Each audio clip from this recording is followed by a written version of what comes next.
In the design of the Mishkan, the tabernacle, as well as the Bet HaMikdash, the temple, there were three sections. There was the outside courtyard, where the large copper altar was, upon which they offered up sacrifices.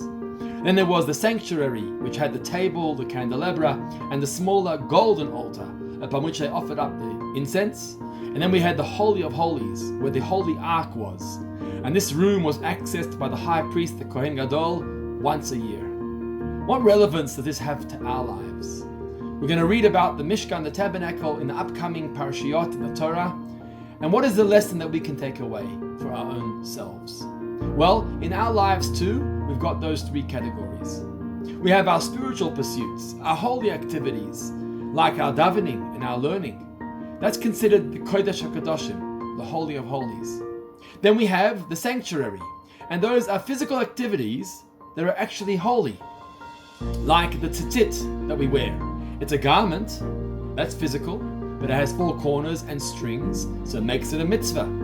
Like the hide of the animal, called a tefillin. It's physical, it's mundane, but it's a holy mitzvah. So these activities are physical, but yet they're holy, like the candelabra or the table in the sanctuary. And then there's a third category to our lives, and that's the physical activities, like exercise, or sleep, or eat, or work. We normally don't think that they belong to the service of Hashem, but the message of the Torah is that the courtyard is also part of the sanctuary. The mundane and the physical is part of the service of God.